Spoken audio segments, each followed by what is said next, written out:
One of the aspects of working memory, which is, I would think that every author would agree that applying strategies, hierarchizing your behavior to achieve long-term goals, it's a key signature of working memory. The Rational View is a weekly series hosted by me, Dr. Alan Scott, providing a rational, evidence-based perspective on important societal issues. Produced by Soapbox Media. The world needs evidence-based public policy now more than ever. Making the right decisions should not be partisan politics. Please help spread The Rational View by going to patron.podbean.com/The Rational View. Together, we can make a better future. Hello, and welcome to another episode of The Rational View. I'm your host, Dr. Al Scott. In this episode, I'm going back to look at consciousness and cognition again, and specifically one aspect of our mental capacity that seems to set us apart from other animals. It's our ability to recall items over short periods of time in sequence.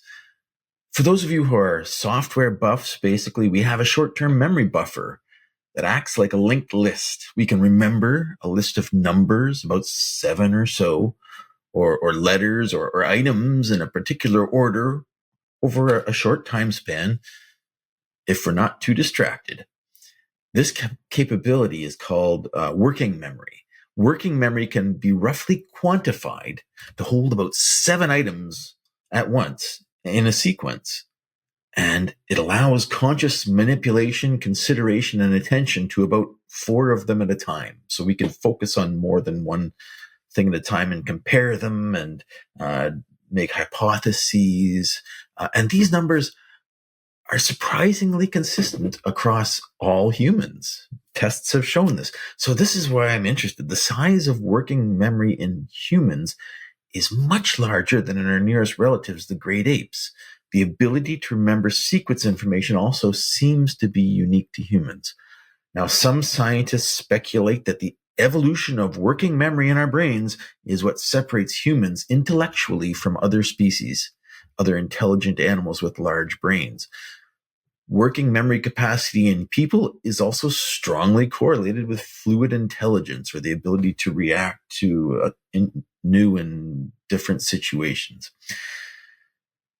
If you do enjoy what you're hearing, please press like on your podcast app. I'm glad that you're here following along with me. If you want to add your voice to a discussion, I am often on my Facebook group, The Rational View. Please join. Hector Manrique graduated in psychology in 1999. Then he started his scientific career by studying ethanol metabolism in the brain and its effect on memory in rodents, and got his PhD in psychobiology in 2005. Sounds a lot like my graduate work, inadvertently studying the effects of alcohol on my brain. In 2008, he joined the Department of Developmental and Comparative Psychology at the Max Planck Institute for Evolutionary Anthropology in Leipzig, Germany, where he investigated the cognition of the 4 species of great apes. After having occupied different positions in several Spanish universities, he currently holds a professorship in developmental psychology at the Universidad de Zaragoza, Spain. Welcome to The Rational View. I'd like to start out with definitions. Is working memory the same thing as short-term memory, or could you maybe explain a little bit? No, it's not the same. And this is a thing that people get confused all the time because it's a very tricky distinction. Short-term memory refers to the information you can retain for a short span of time. But you do not operate with that information. You just keep it there. You hold it active for some time, but you do not engage with that information.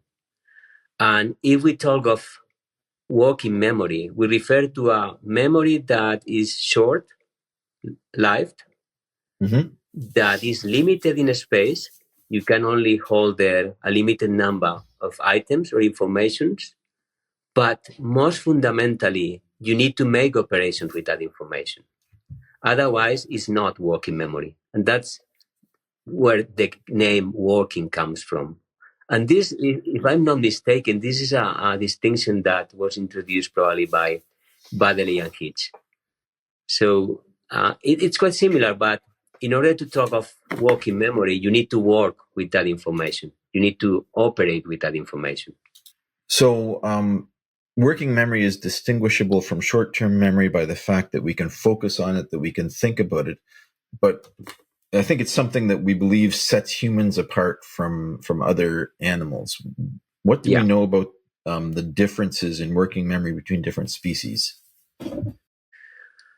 Well, that's a very good question. And there is no much information in some species. For instance, now I was collaborating with some people at Switzerland that were studying, trying to establish if there is some thing like working memory in fish, in cleaner fish. And we found hardly any evidence that they displayed working memory. And we have lots of information with macaques when they have done all this stuff with electrophysiology, and they have established the areas that are more actively recruited in working memory. This, for instance, Joaquim Fuster in UCLA is one of the pioneers in this field. So we know a lot in macaques. And we don't know much in great apes, for instance, because it's a species that it's highly protected and we have a less invasive approach. But we definitely find working memory in macaques, working memory in mouse primates and in great apes. But we also find fundamental differences. And this is something that has been quite confusing in the literature, because there was one study that pointed to chimpanzees having an extraordinary working memory, equal to or outperforming humans, but the task in question was not measuring working memory. So it was the wrong task to measure working memory. So those results are not valid. And they have spread this idea that working memory in chimpanzees is extraordinary. But what we find is that there are important differences. And one is in the size of this working memory, how much information we can store there. We have done this study with our colleague Dwight Reed at the University of California in Los Angeles. Mm-hmm. And Michael and I were very interested in working memory because, as you say, there are some theories that point to working memory changes in our recent past being the cue of our cumulative culture, our complex technology and social mm-hmm. structure. So this is crucial in terms of trying to see how we evolved, how our cognition evolved. Working memory would be a key element there. So if chimpanzees had a working memory that was in fact comparable or superior to that of humans, that would very much contradict what we have thought so far as to the keys of our complex technology, for instance. So what we did with Dwight, who is an accomplished mathematician, he's a mathematician and emeritus professor in the statistical department of UCLA, also in anthropology department. So we combined our expertise to do a very thorough review of the literature on great apes and working memory. So we added our expertise. Michael has lots of knowledge about neuroscience and neurophysiology. Dwight is an accomplished mathematician. And I have this comparative approach. I have studied the 4 species of great apes. So what we did was to forget about what they are telling, what the information is spreading now, and review lots of articles in which we can more or less tell how working memory looks like. So there are very few tasks that measure directly working memory in great apes. Very few. That's something surprising, but there are very few. But there are many solving problem tasks that allow us to infer which is the machinery behind, so to speak, which is the working memory power that we see there. So we analyzed with this 3 multidisciplinary approach, we analyzed all these studies and we realized that there were in fact big differences. And this was something very clear. I think there is no doubt about it. The evidence is overwhelming. And one difference is about the size of this working memory. Okay. And this is something that probably I need to introduce, how we measure that, where that. Yeah, I'd be very interested to see how we get the evidence that supports these ideas about the size of working memory. Yeah. I mean, the size means how many items you can recall. Mm-hmm. And this comes from the original works of Miller. I think it was in the 60s, that he gave people a list of items, words to remember, and then he calculated how many words, for instance, people could retrieve from their memories. And he came up with this number, the magic number, because it was always 7. So you can remember 7 letters. Mm-hmm. If you combine those letters into words, you will be able to remember 7 words. If you combine those words into a bigger chunk, a sentence, you will be able to remember 7 sentences. Wow. But it's curious that it's more or less always 7. And this chunking together information is a strategy we use to amplify our working memory capacity. So when we talk of the size of working memory, we talk more or less of this: how many items you can store there and then retrieve. And what we saw is that in humans, we are able, like Miller already established, we are able to remember more or less 7 things, 7 chunks of information. That's the size of our working memory. And in chimpanzees, what we saw is that they had a capacity of 2 items, 2 chunks of information. In some individuals, we show evidence that they could store up to 3 chunks of information. But as a species, I would say that is 2, 3, between 2 and 3. So there is, here we have a big difference. And the other thing that we established, I think for the first time, it's the distinction between pure and effective memory, pure and effective working memory, which is a term that our colleague Dwight Reed introduced. By pure working memory, we refer that the raw size of working memory without using any strategy. For instance, I give you some letters and I ask you to retain them and to do something with them, because otherwise it wouldn't be working memory. Then you have, imagine I tell you A, C, D, R, and then you have to tell them back in alphabetical order. So you have this manipulation component. We would be talking of working memory. It's possible that if you don't engage with that information, you forget the letters. You cannot even go to the operation because you have forgotten them. But you normally, what you will do when I give you these letters, that you start to repeat them internally. Or you see that they form a word, and then you compose a word, and then it's almost impossible that you forget.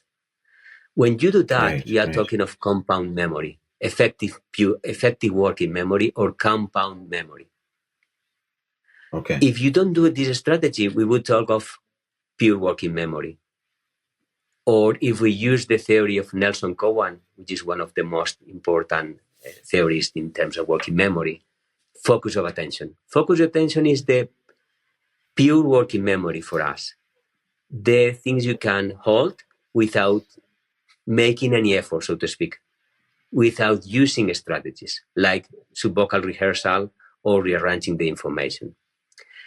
And here there is an important distinction between chimpanzees and humans. And this for me is, I think it's crucial in terms of our evolution, singular evolution.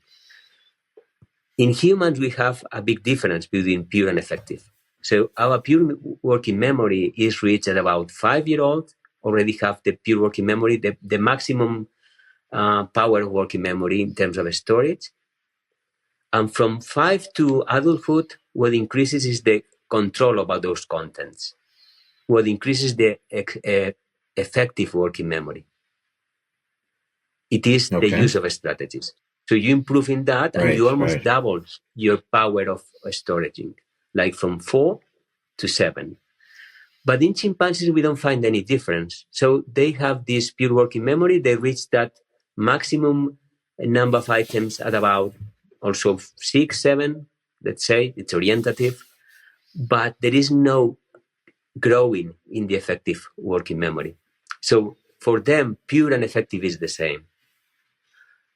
The way I see this is that what has developed dramatically in humans for what our data tell us is the ability to engage with the contents of memory, to apply strategies intentionally to boost performance. And this you might refer to as metacognition. So I would say, and this is like, I'm just making very general here, I mean, for the audience. If it was a scientific publication, we'd be more careful what I say. But in general terms, we could say that up to 5 or 7, kids are not employing much strategies. Unless adults tell them how to organize the information, they give them some cues, they don't engage much in this metacognitive control. And then from 7 on, you start to see big changes in the way they approach the memory task. So they start to create their own strategies to boost their performance. Like they start to use strategies that are intentional to remember better, to retain the information with more efficiency. So I would say that from 7 till adulthood, there is this steady increase in memory size that is related to metacognitive control. And this is something that we don't see in chimpanzees. And I think this could be a big, very important difference in terms of our cognitions. Okay, that's very interesting. So do you think this development from 5 till adulthood is a learning process, or is it a biological development process? We're learning strategies from other people, or is this just biological development of the brain that allows us to do this? That's a very interesting question. That's a very good question indeed, and something we have reflected upon a lot with 3 authors. It's difficult to answer because we just have correlations. I would say that it is not raw power which increases, it's how you manage the information. It's like, for instance, I'm going to put you an example. If you got a car and you are not a very accomplished pilot, you can have the same car with the same motor, the same power, and the speed you will get will be less because you are not an accomplished pilot. So you can have the same engine and some people could make it work faster because they know how to put the gears or to treat that machine. So in that regard, piloting would be crucial. Wouldn't be as much as talking about the engine itself. Okay? So imagine that you don't have these strategies naturally, but I tell you how to do it. You can get the most of your memory.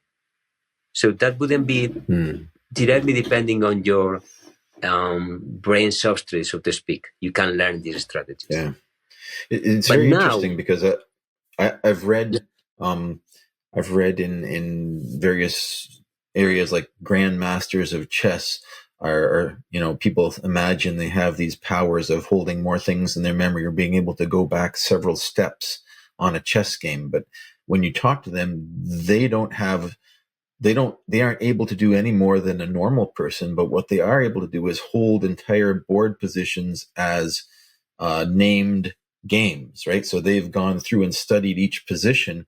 And so now they can hold entire board positions as one item in their brain, whereas everyone else is looking at 12 pieces and, have to explore them individually. So it's very interesting that, this ability to clump things together and represent them in memory allows us to make use of these 7 slots in much more interesting ways. And I'm just wondering exactly, what capability gave us the ability to do that? What particular biological thing, and when did this happen? Do we have any insights from evolution as to when this occurred? Is this what distinguished Cro-Magnon man from our previous ancestor? Do we have any ideas from your research? I mean, I would like to finish with what I was saying before, because there is a part I didn't tell you. We are talking about strategies, and you're perfectly right with these chess players. And I know some extraordinary people that can remember almost everything, can retain 300 numbers that they just learn.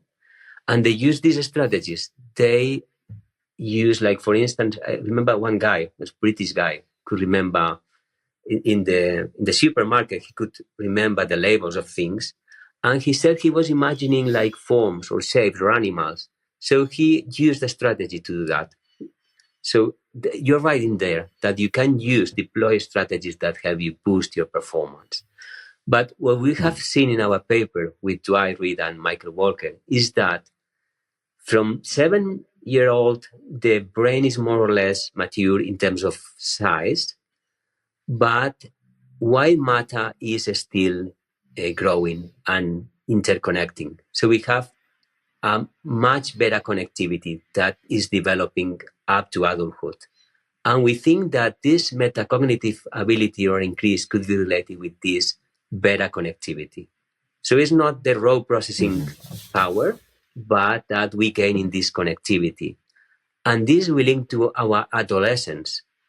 We don't have this late childhood or adolescence in other primates. And I think this adolescence is not something idle. It's very critical for this further or protracted maturation of the brain. So we are connecting things to the very late in life, to where we are adults. We are increasing this connectivity. So this might help us to learn specific things, but also to have a more efficient way of engaging with the contents of memory. And now, coming back to your question, and when do we have evidence that there is a remarkable kind of working memory? That's a very tricky question. One of the aspects of working memory, which is, I would think that every author would agree that applying strategies, hierarchizing your behavior to achieve long-term goals, it's a key signature of working memory. And in fact, the first very definition of working memory was related to planning, was by Milner and Pribram in the cognitive revolution. So this is very much at the base of working memory, the ability to plan. And you talk of these players, they have depth of planning, if you will. They can anticipate many moves ahead. That's a mark of a very remarkable working memory. So how can you tell when you have that? For instance, if you see human evolution, you might see that in the tool implements, how complex they are, how many steps do you have to undertake to get that implement? Do they have to go far away to get that implement, to get the substrate, to fabricate it? Because that means planning. You have to anticipate. Yes. One other sign is if you have fire in your cave, because that means you are able to store tinder. You are able to distribute tasks in your group. So all these things tell us that there is some kind of sophistication of planning. And for many people until recently thought that this change in working memory was some kind of genetic change, very recent in time. Let's say, I think that Coolidge would tell, Frederick Coolidge is one of proponents of this theory. Probably he established like 50,000 years ago, something like that, very recent in evolutionary terms. There was this genetic thing that made our working memory far more efficient. Michael and I think that this happened before. It was not a hopeful monster. It was not something that changed from one day to the other.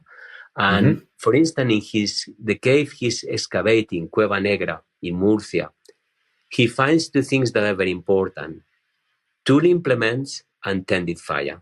So in this cave, like 800,000 years ago, there is evidence that they were tending a fire. So the heat that reached that cave is not compatible with sporadic fire. It means that they were tending it. They were putting tinder there. And 800,000 years ago. So if you have both things together, you have this tool technology that implies they were far away to get these substrates. You have people that could distribute their tasks and tend the fire, keep it alive to cook. You have some of the elements that would tell you this is a mark of planning.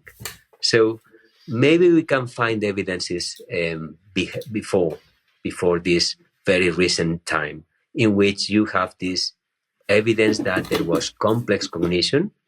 To some extent, this shows that the working memory was quite powerful at that time. Maybe if we want to find solid evidences of planning, we would go to level 1 technology. We will go for Neanderthals.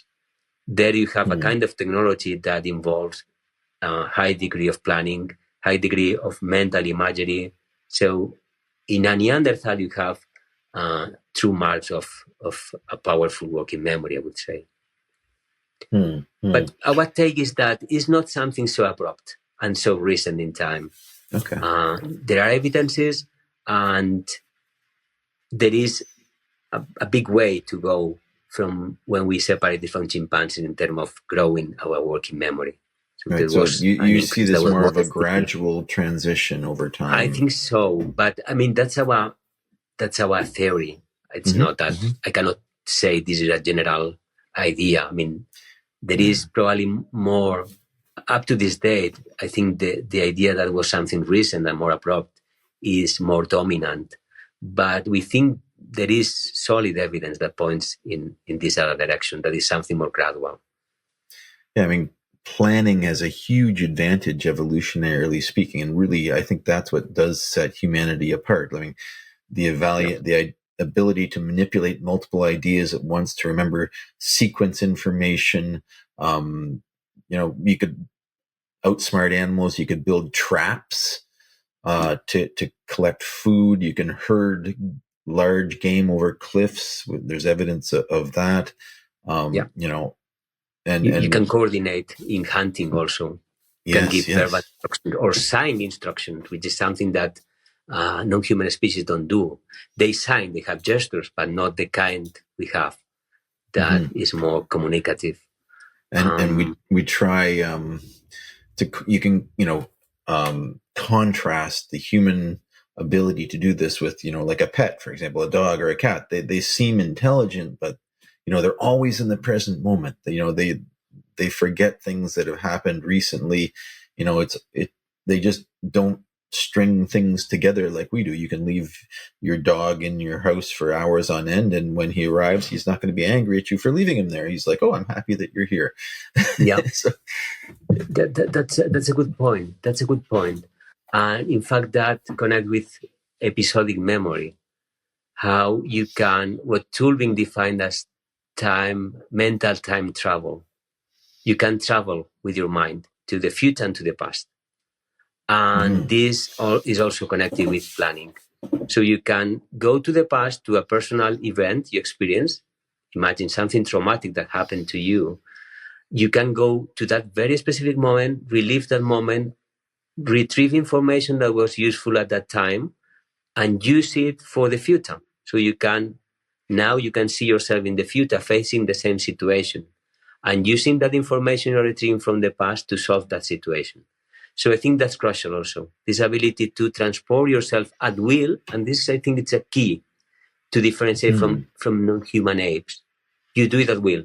You have this executive control to say, I'm going to revisit the way I graduated, and I'm going to retrieve the information, who was there, what I experienced, how did my talk went, whatever.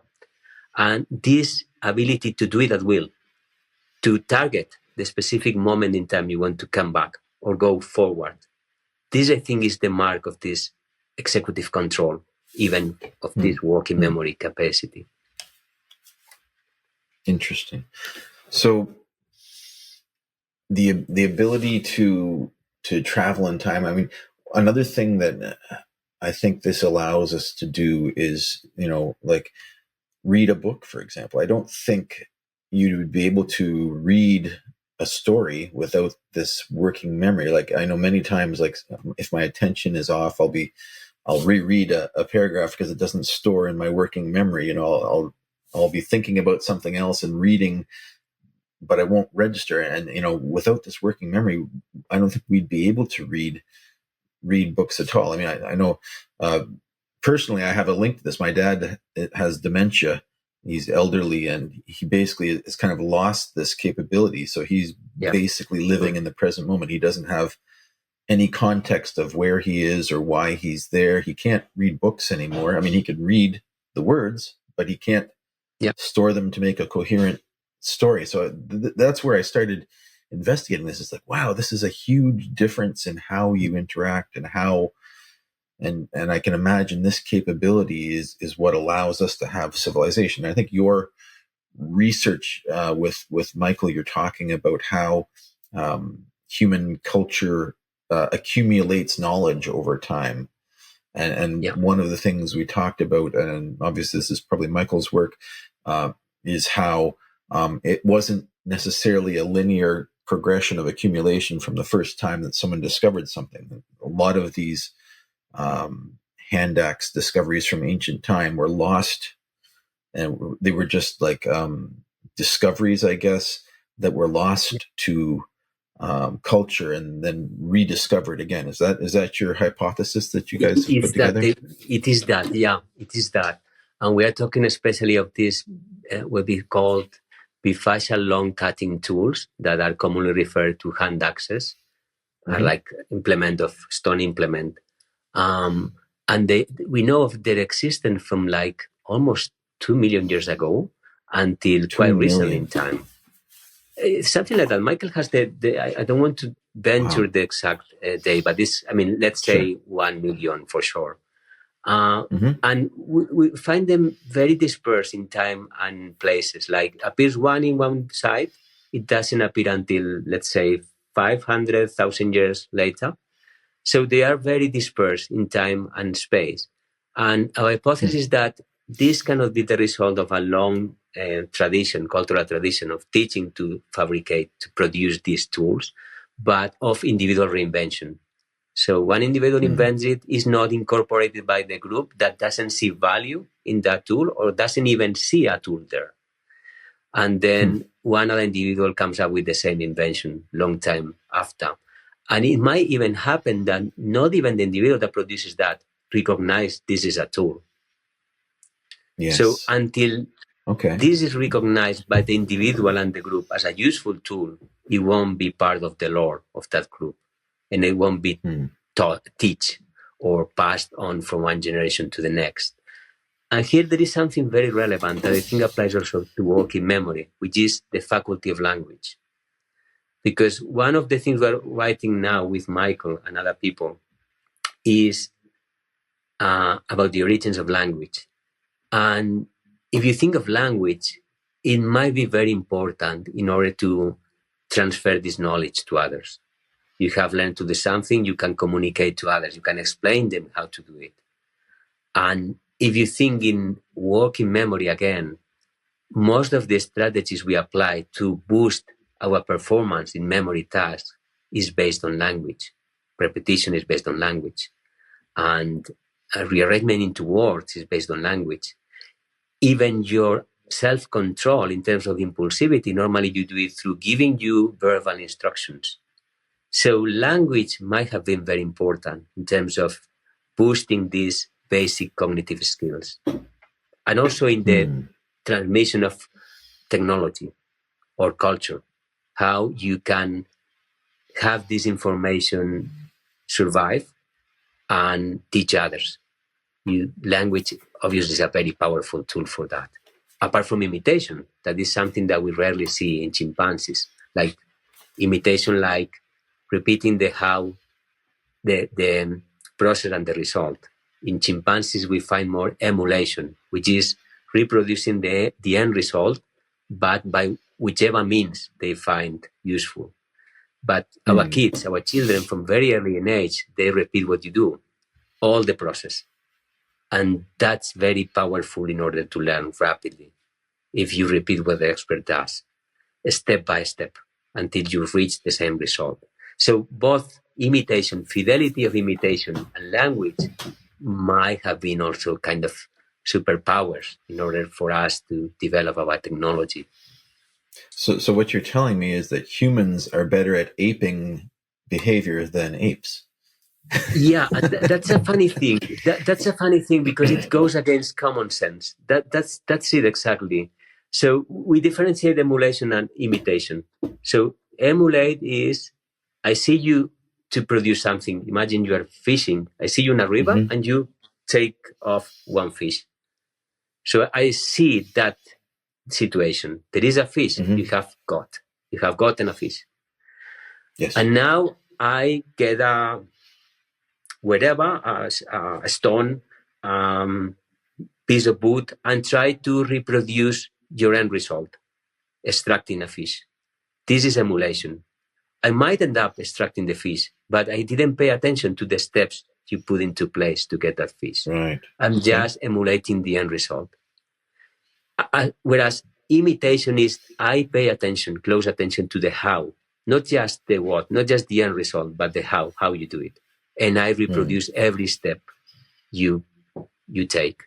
And then I do exactly the same that you do, and I can get to the final solution more rapid and more safely than I just improvise or try my own devices.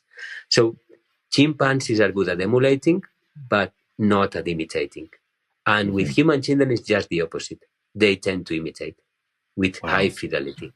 So that's, for instance, there is one professor in Oxford that in her book, she referred to imitation as the Ferrari of social learning, because it gives you lots of speed in order to acquire the knowledge. It was Cecilia Hayes in Oxford who quoted that in her book, and I think that's it's a very appropriate metaphor. Okay. So, going back to your hypothesis of cultural accumulation, so are you claiming that language is the tool of cultural heredity in human civilization? Then, until we had language, things weren't passed on really or accumulated? Or do you have a thought on that? Yes, I have a thought, and I want to be very clear with this. I don't think so. And this is something that some of my colleagues believe, and I don't agree. I do not agree. I think before we had language, we had evidence of complex technology. So we had ways to advance our technology and our culture that was independent of language. What language does for me is to spread innovation, for instance, to accelerate the processes of cultural transmission, if you will. It's like when we have writing, that's a major revolution. Yes. You can store information for next generations. You don't even have to tell them verbally, orally. But I think there is clear evidence that we have complex cognition before we had language. And we have technology that was fairly complex before we had language. So I don't think that language is the magic wand, but it is a very powerful means of learning and spreading knowledge. So I don't know if I made myself clear. That's good. So, I mean, you've put forward the idea that this development of working memory in humans was a gradual evolutionary process. Yeah. Yes. And at some point, at many points in the past, we've had these discoveries that didn't accumulate in culture, weren't passed on. Yes. And I think that's a difference between your theories and the mainstream of archaeology and paleontology, is that most people think that these things were just a linear accumulation. Someone discovered a tool, everyone said, that's great, let's keep it, let's spread it and it spread out. So what, in your idea, triggered the accumulation of knowledge? Was there just a level of development of the mind that needed to happen, or is it a level of development of culture, or what exactly allowed us to get to the point where we could accumulate knowledge as a civilization? I think it's both. And Michael could answer better that question, but I think you need some kind of complex cognition. This would be the threshold. You need some kind of powerful cognition, and then you need some kind of social structure. And you probably need some ability to imitate in order to make this social transmission of information. Because I don't need to tell you. If you just watch how I produce tools, like manually, if you see some artisan doing something, you can reproduce it. But you need something that is very important, and that's another important difference, key difference between chimpanzees and humans, that is the ability to share attention and intentions. For instance, if you see how a little kid, human kid, learns, the mother, father is looking at him, looking at the thing they are trying to show them or to teach them, and there is this triangular, this sharing of attention. Mother, father make sure the kid is paying attention to the critical parts he needs to learn. So this sharing of attention appears in kids, in human children at about 9 months of age, and is something that has no parallels in other non-human primates. There is no this clear sharing of attention, looking at the eyes and guiding attention of the other, or even pointing. There is something that you don't find naturally in other non-human primates. Wow. You find it That's amazing. It appears at the same time. At about between 9 and 12 months, human children start to point to things, to share the experience, or to ask for things, for objects they like. And this is part of this mechanism that we call shared attention or secondary intersubjectivity. So you understand that the others are subjects of experience. You can share experience with them. And then you try to manipulate them or to share information with them. And this is also very important in order to learn. And it's something that is inherent also in imitation, because fathers make sure the kid is included in this triangular structure of learning, where he's paying attention to the right part of the environment when you want to teach him something. And both are mutually aware that they are attending to the same object. That's critical. This mutual awareness, we are attending to the same stimuli. And this, I think, it's also quite different from other non-human species. So all these things together is what, in my opinion, fostered this evolution of culture and technology in a way that is different from species. Do we have archaeological or paleontological evidence on roughly when this occurred? Do you have a feeling for when in history this capability started accumulating? Yeah, that's something that some of my colleagues are trying to prove in the lab. And I think that's tricky to prove, because one of the marks you would find of these abilities is a tool implement you cannot produce on your own. Like you need someone to teach you how to do it.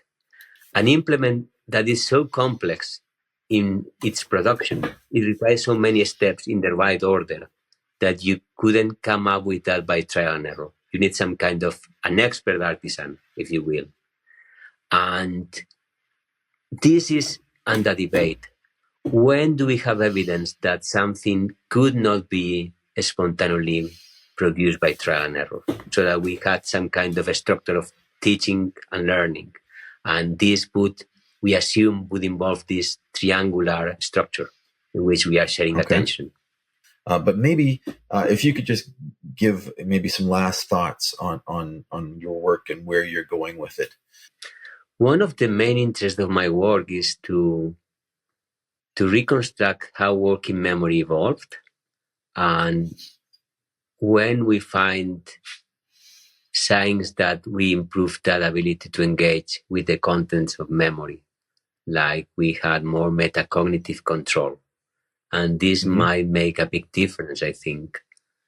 And the other part of my work is to introduce active inference and the free energy principle to understand also evolutionary questions, because this principle offers us kind of more, I would say, Darwinian, bottom-up, principled approach to cognition that is not so dependent on mentalistic or interpretations, but is more based on how the brain works in terms of reducing variational free energy or trying to anticipate what is going to happen.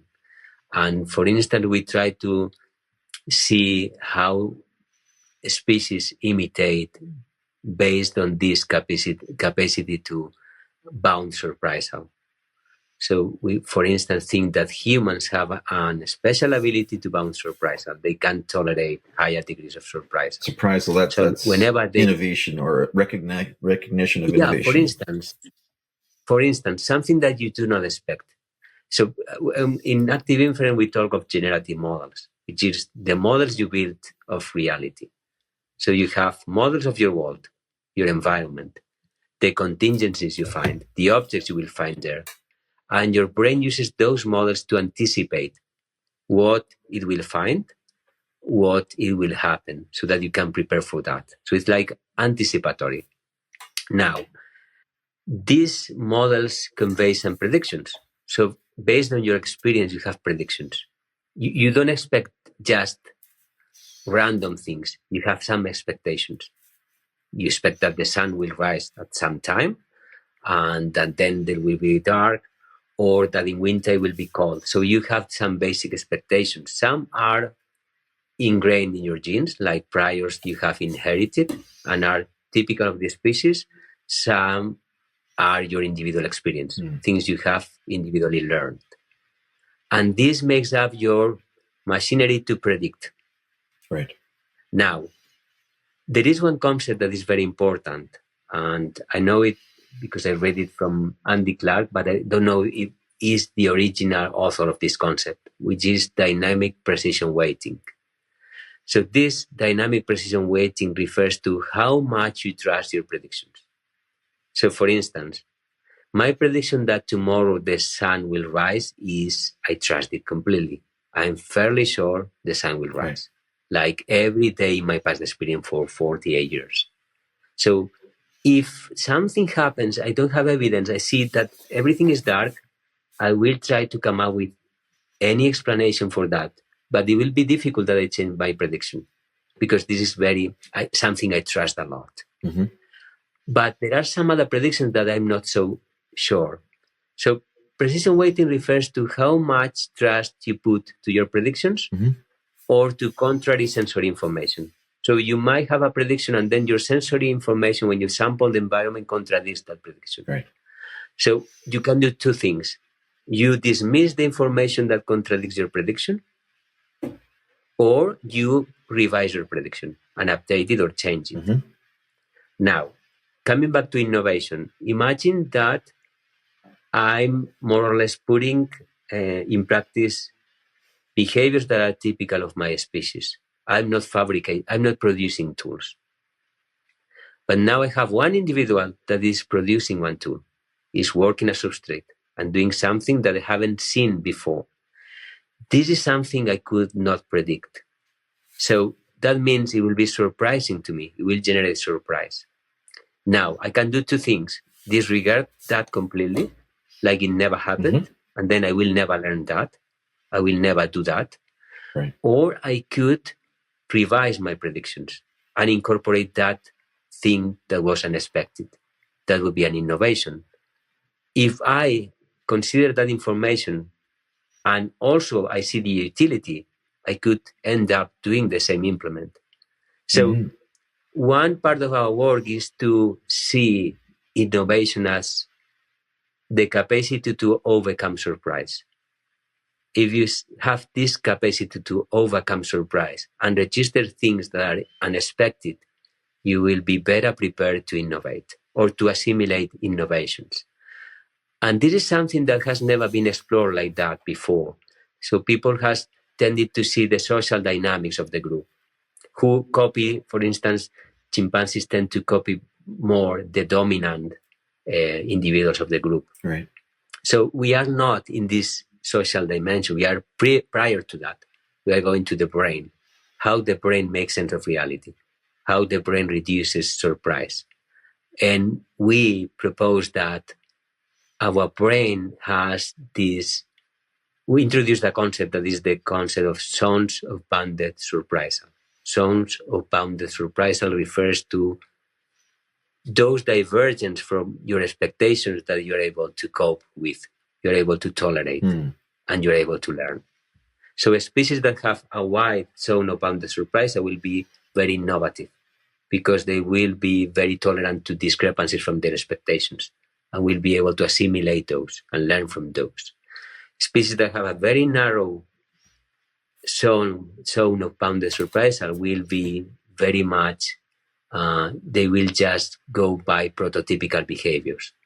They won't learn much. They won't, because they will be unable to tolerate surprise. They will disregard the information, sensory information that does not fit with their predictions. So I think this is another way to tackle this cultural transformation. Go into the brain, how the brain makes sense of reality, how the brain can cope with surprise. And at some point, our brain started to be more able to cope with surprise and to incorporate things that were contradictory to these predictions. Right. The ability to recognize differences as significant and take that on board. Interesting. Yes, exactly. That's it. And this is something that this free energy principle from Carl Friston give us a very powerful tool to reinterpret this data in primatology and archaeology from a different point of view, which is what Michael and I are doing now.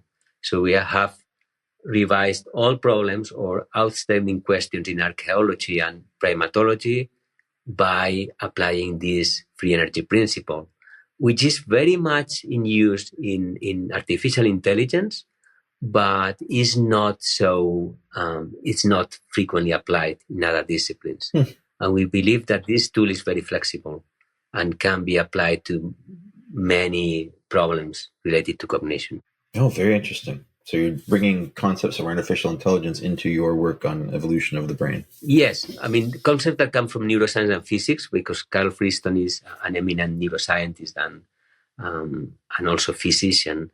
But these concepts have been applied mostly by people in artificial intelligence.